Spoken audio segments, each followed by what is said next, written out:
Hello, everybody. Hope you're all doing fantastically well. It's Connor here. We are back with another One Leeds. We're back with a weekend edition. I hope you're all doing really, really well on this miserable, sort of overcast, grey, turgid English morning. We've had crystal sunshines for the past 3 or 4 days, and now it sort of feels back to normal. But to make me feel better, to perk me up, everybody, do us a favour, slap a like on the video. Make sure you're subscribing. There is more content. We did a transfer boost on the Patreon account, which you can find out a little bit more on over there. Shout out to all of the new members. Link is in the description below. £4 a month. If you want to become part of the YouTube clan and the YouTube membership clan, £2 a month, which supports the channel. Shout out to everybody who's done that recently. Really, really appreciate that.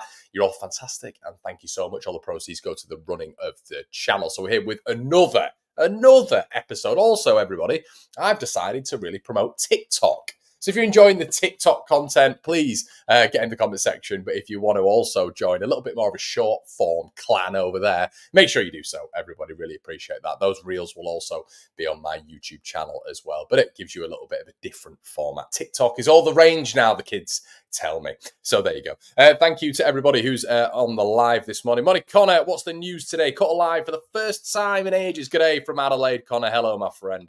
Hi, Chris. Tom's in the building. Hi, Tom. Thank you, Matt. Always here and always supporting.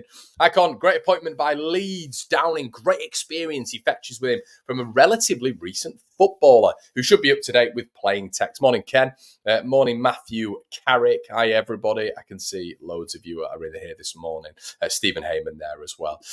Okay, so I wanted to get on to, it's not just rumours this morning, everybody. It's going to be a little bit more informative, I feel. I think we need a bit of a discussion about the very, very unusual appointment in Stewart Downing. Now, why I wanted to speak about this is I think Downing is an unbelievable appointment. I think for a 21s coach where we have a real fantastic product line when it comes to Leeds. I mean, Leeds, I know this, have about 400 scouts there per game, scouts from Europe. Scouts from just this country, obviously the Premier League and all that sort of good stuff.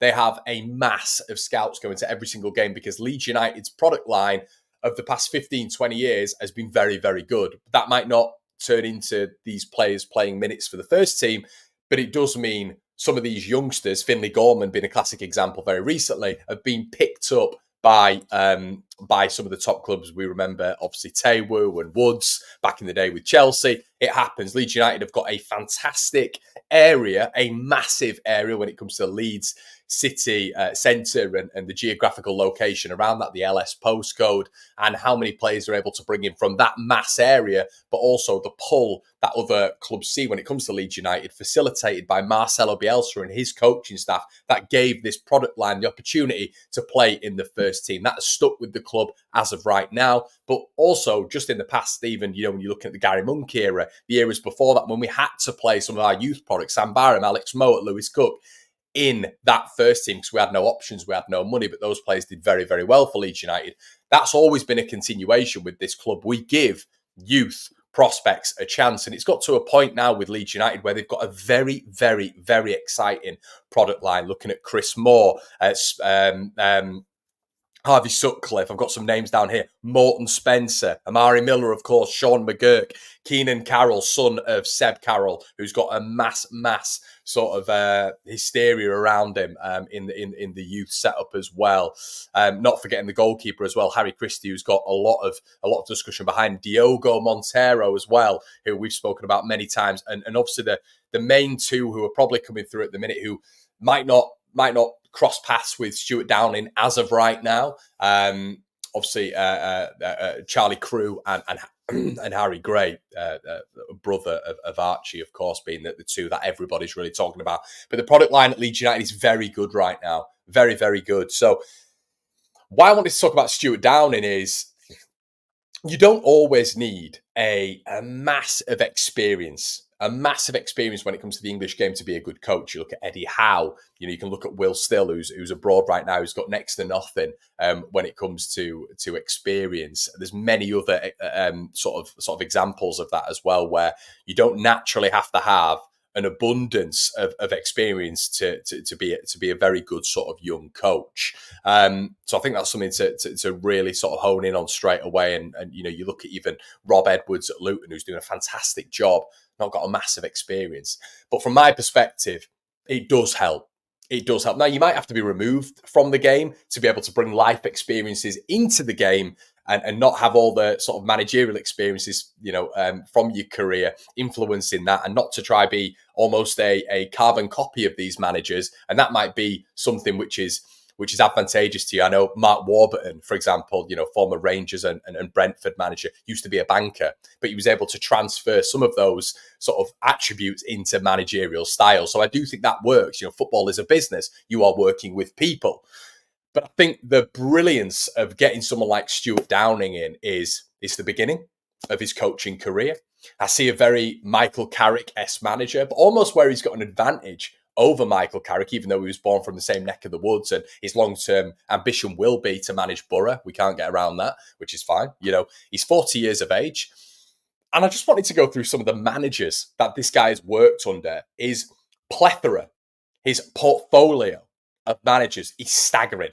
Now, if you're able to grab bits from each and every manager, each and every ethos, each and every style, wow. And if you're able to hone that into your pedagogy, your overall approach to football, you are going to get one special coach. And I think Stewart Downing, when it comes to the managers that he's worked under, it's actually staggering when you take a look back at his career. And at 40 years of age, at the start of his managerial career, I've spoken to, obviously you guys know that Borough contacts is something that I've probably got too many of for some reason. But I've spoken to a lot of people behind the scenes. They rate Stewart Downing extremely highly.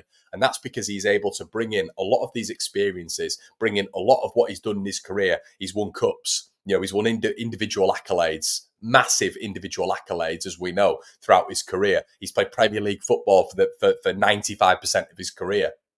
He's been in the England setup. He's worked under some of the best coaches in world football. And I think now transitioning him to a Leeds United setup right now, which is brimming, absolutely brimming full of talent. And alongside that, him getting through a probably rigorous interview process when it comes to that under-21 coach. We've seen a lot of developmental coaches do very, very well at Leeds. Probably the standouts, being someone like Skubala recently, who's obviously left Leeds United, but he had a massively positive reputation. But Skubala wasn't able to sort of rely on these experiences, look at these experiences that Stewart Downing can really sort of hone in on. I think that's fantastic. Hey, Connor, shout out from Chicago. Have a great time at the game tomorrow. Thanks, mate. Connor, have you been watching the African Cup of Nations? Haven't, mate, no. A decent appointment, Connor. Caught live for the first time. Hi, Joe. I'll be with Joe at the game tomorrow. Connor, are the youth at Leeds as good as the kids from O'Leary, e.g. Woodgate, Kuhl, etc., if we bring them up together and keep them? That is that's a massive sort of... That'd be a huge comparison, wasn't it? We had a mass sort of youth. Don't forget Alan Smith in there as well. We had a massive sort of youth project back then, didn't we? Which probably is quite similar to that of Ferguson when he came in at Man United. But this, I couldn't tell you. Now, they are at different ages, obviously, when you look at some of them in the names that I've reeled off there. But I just think the positive of someone like Downing, I'm just going to get into a couple of the managers so you guys get a real understanding of some of the managers he's been. Coaches is the main sort of title I want to talk about here, because managers and coaches are very different. Coaches, for me, really look at the player and developing the player. For me, Marcelo Bielsa was never a manager. He was a coach. And a coach, I think managers delegate a little bit more often. If you're able to merge the two, fantastic. You're going to be a professor in the game. But I'm a massive fan of coaches. When I used to play football at a decent level, it was more about coaches, because coaches develop your game. They were more hands-on when it comes to man management. Managers are very much like delegate for me, and that's no disrespect. But I think it's interesting when you listen to who Stewart Downing has spoken about, the main influences in his career so far and up until this point, it's coaches. So let's go through a few. And this is who Stewart Downing has essentially said that he wants to base his coaching career on. Dave Parnaby, was part of the Middlesbrough Academy for 10 years, I think it was, and he brought through a mass amount of talent in and around that club, including Stewart Downing and a few others. Now, Dave Parnaby was at Middlesbrough for a serious period of time, and Stewart Downing talks about him as one of the favourites. Now, we'll go on a few. Mick McCarthy, listen to all the different playing styles here. Martin O'Neill, Aston Villa, Kenny Dalglish at Liverpool. We forget he went to Liverpool. Brendan Rodgers, Sam Allardyce, Tony Mowbray.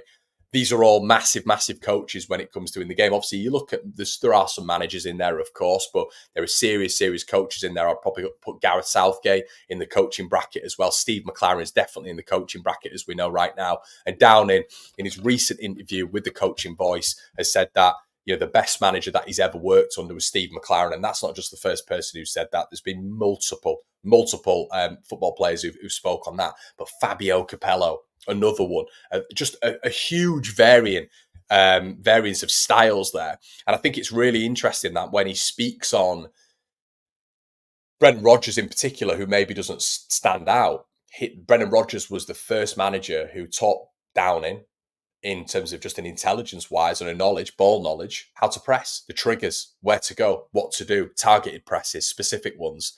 And that's how he honed that style of his career. Big Sam had an influence on him when it came to defensive structure and framework and really digging in and being able to get results, backs against the wall.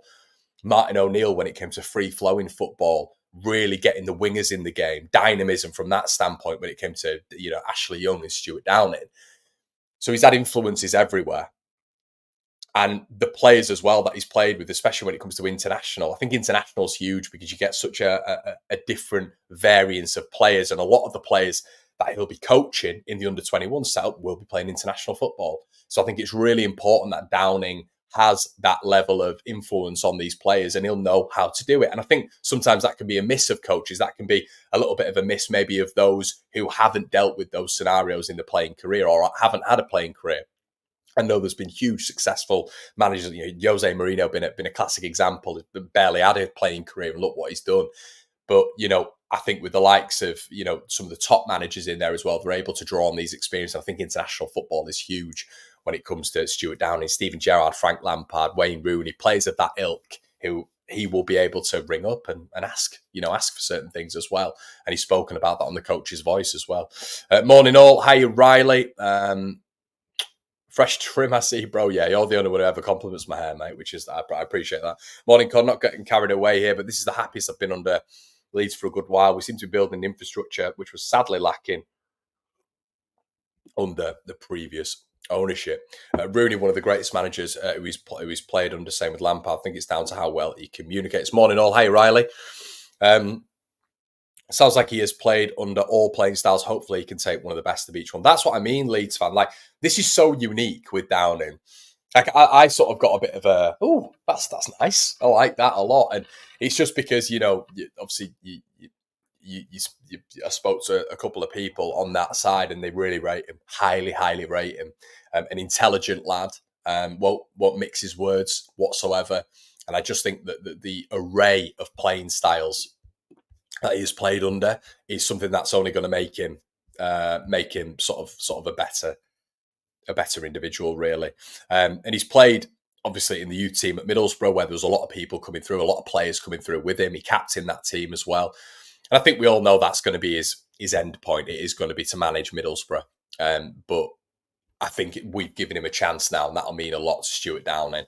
And that's going to be great. They've given him an absolute mass of quality players as well from our youth setup. So let's hope that that's going to really merge. Let's hope that's going to be a match made in heaven. More news on the Leeds United stratosphere this morning as well. As we know, last night, Matteo Joseph signed a new long-term deal. Let me know what you think in the comment section below on that one, everyone. But I was really happy with that. Matteo, I've mentioned several times, is bulked up. Really, really bulked up. I mean, he was a skinny little boy when he first came and played for Leeds United, but even in the training videos and even in some of the first team matches when he's come on, you've seen him battling. And I like that a lot. The combativeness, the physicality. He's got a lot of athleticism and a lot of these attributes, a lot of these sort of physical building blocks that a player gets in his career are ones that he can then transfer to the Premier League. If he's got the speed, which he has, if he's got the agility, which he has, that physical combativeness and athleticism all merging into one, that is a Premier League framework.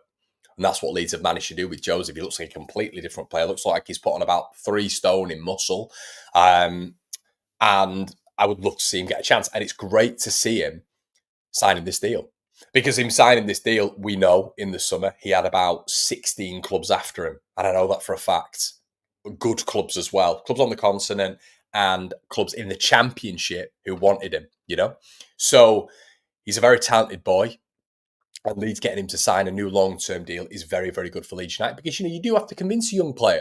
There has to be a pathway. And right now, he's got a number 9, which Joel Perot isn't, but a number 9 in front of him. If we're to, call on players who you would say was a striker, we bought a £16 million striker in the summer months in front of him. You've got Bamford in front of him, but Leeds have been able to sell him a project. Leeds have been able to sell him the vision that he will be playing for Leeds United. They'll have said to him it's going to be Premier League very, very soon. But ultimately they've said you're going to get minutes, and they'll have had to do that in the sales pitch there with Leeds. And this is where it links to Downing as well. Obviously, you've got a nice little youth development there, and that will be Downing's target to get more of these players. Obviously, I know Joseph was bought in, but it'll be to get a lot of these under 21 players into that first team. That's going to be the target for Stewart Downing. He'll probably have a certain amount of players per year, or he will have a certain target when it comes to developing these players and selling them on. He'll have some KPIs, 100%, when it comes to football. Sometimes people forget football is a business, and Downing will have those targets. So it's great to see Joseph signing this long-term deal. Archie signed the long-term deal. And as Leeds United fans, we love to see our youth products, given the chance. And both of these two have been given the chance. Archie being the staple of that. And long-term contracts, what is great. I thought we'd see the end of Matteo Joseph, to be honest, because I didn't really see the pathway. But Leeds have managed to sell him the pathway and get him on a longer deal. Ken says Joseph has potential, just needs to develop sharpness. Riley, a new member, says that's why Xabi Alonso is doing so well. Played under Jose, Ancelotti, and Pep, so Downing will be a good appointment. Exactly, Riley. You just look at a lot of people slag Steve McLaren off. Steve McLaren is the best coach in the country by far, and you'll get everybody telling you that who's in the game. Academy products, ex-coaches, ex-players, and they've worked under Steve McLaren by a country mile. So McLaren, Capello, Kenny Dalglish and his experiences, what he'll have been able to draw on. Brendan Rodgers, Martin O'Neill, Gareth Southgate. It's mental. It's mental. So imagine as a coach how many experiences you can draw on. And the development of these players will hopefully, without any disrespect, go to that next level. Good morning, Connor. Yeah, good morning, mate. But yeah, exactly with Xabi Alonso, it's a really good point. But one close to home is Michael Carrick. West Ham. Who would he have worked under there? Glenn Roeder. Obviously not a massive name, but Harry Redknapp was probably there as well when Carrick was there. Moved to Man United, obviously there for a long period when Sir Alex Ferguson was there as well. Obviously had his Tottenham experience as well. So listen, the variance of managers is also a key thing. You want to vary who you're taking experiences off as well. And I think Downing is literally the perfect example of that. He's got the perfect career for coaching. Lee Grazier, who will be the next Leeds United player to break through, in your opinion? It's a good question. Morton Spencer, for me. Morton Spencer, keep an eye on him. McKenna has translated his coaching skills into good management. He could work with Downing. Yeah, as well with McKenna, obviously. He's worked in that Man United setup for a long time. Brill about Joseph extension. Let's hope he'll get opportunities in the game. Let's not forget, Cressy signed long-term. He's now out on his arse. Yeah, exactly. I do get the feeling that that he's a massive fan of Matteo Joseph. I do get that feeling, to be honest with you. He's always going to him after games. You always see it on LUTV and Sky Sports when Leeds are on there. When Matteo Joseph on, Daniel Farke's always up to him, giving him a cuddle, speaking in his ear. I think there's a little bit more of a connection there with Matteo Joseph. And Joseph has had more first-team minutes than Charlie Cresswell has. So, yeah, and obviously, you look at Charlie. He's just as a football player, I know they're different, completely different, but as Charlie got the demand, to move away right now in terms of loan and permanent signings as Joseph has as well? Is there as much glamour around Charlie? Probably not, even though there are clubs interested in him. As I've mentioned earlier, there were 16 clubs in for Matteo Joseph in those summer months. So, yeah, it's definitely something to keep an eye on there. But yeah, really happy with Matteo Joseph. I'm buzzing with that. I think he's a top player. One of the Leeds targets who's been in a lot of trouble, and we have to say alleged right now, but there is a few problems with Elias Share. So maybe, we don't know if that was a Leeds target or not. I think it was in the summer. There was rumours Leeds put in £6 million for him after the saga with Sinistera. But it looks like Elias Share faces a call for 2 years in jail after smashing a lorry driver's skull with a rock. A court heard that the trucker had life-threatening injuries in a brawl, so he's facing 2 years. And shout out to the truck driver. Hopefully he's okay. But I think we can scratch that one off the Leeds United transfer target list. I know a lot of people, when they've been talking about cams, it's been Elias Share. Doesn't look like that one is going to be happening anytime soon. Went through a phase of bringing a lot of great young talent. Matteo, Somerville, Gelhardt, Greenwood, Mele, etc. We've moved away from that. Morning, Mike. Really pleased with Stewart Downing. Do you think this is the start of their player incomes in the next couple of days? Could you see us getting anyone from Middlesbrough? I could, Mike, but that, for me, that transition, and Blackburn, obviously Stewart spent his most recent time there under Tony Mowbray, but he'll have an influence. Of course he will. You see that with Rooney, you see that with Lampard, you see that with Gerrard. Downing is of that nature. You might not, when you're looking at a Gerrard and a Lampard and comparing him to Stewart Downing, you might not have thought he had a glittering playing career like they did, but yeah, he certainly did have a glittering playing career, Stewart Downing.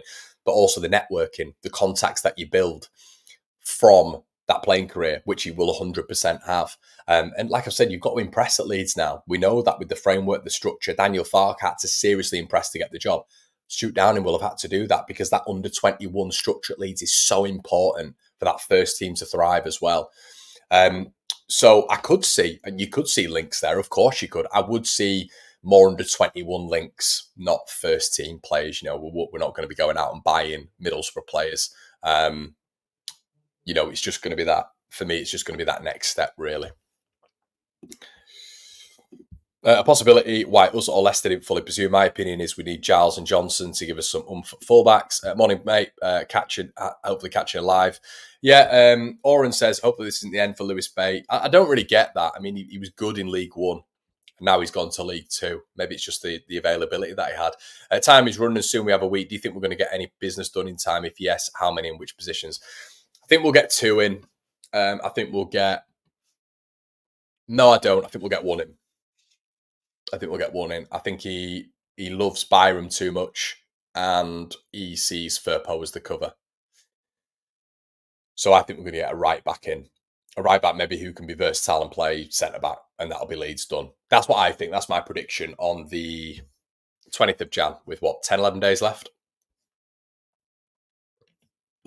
Con, do you think there is some long-term thinking behind the Downing appointment, potentially first team? And that's not me saying Farke's good enough. No, Jamie, you make a very valid point. And yes, I do. If he impresses, if he gets a good win record behind him, if he's able to prove in the next 2 years, because he's going to need a bit of time, Jamie, to really impress. He's not just going to be, after 3 months, if Farke was to go, he would come in or whatever. I think Leeds are a little bit more ruthless now. I think Leeds, if Farke was to go, would still look at the creme de la creme when it comes to managers, because that's what Farke is. He's a manager, and that's not to say he doesn't coach, but he's a manager overall. He's not known for his coaching as a comparative. When Bielsa came in, he wasn't known for his management, his man management, all that sort of stuff. He was known for his coaching. But yes, and this is what Stewart Downing will be looking at. He'll want to manage Borough one day. That'll be his objective. But he's at Leeds now. If Farke was to go, who knows? I think we'll get 2 defenders late to the party. But as soon as I read this morning, I thought it'd be a cracking appointment of Downing. Yeah, really excited with it, everyone. Some good news. Yeah, fantastic news. Listen, if any of you want some bonus content this morning, you're starved of Leeds content today, head on over to the Patreon. You'll see some. Become part of the YouTube membership, which helps me facilitate doing this every single day, everybody. Listen, we're going to have more and more stuff coming on the channel as well throughout the next coming weeks. Transfers are hotting up, but into February as well, we're going to have more and more content, the variance of content as well, variance of content. But thank you so much for your support. Please, before you leave a like on the video as well. You can make a one-off donation if you want to the channel where you don't have to sign up to anything. You can hit the thanks button in the description below. Guys, once again, from me, from Connor at One Leeds HQ, it's been an absolute pleasure, and I will see you soon. Cheers.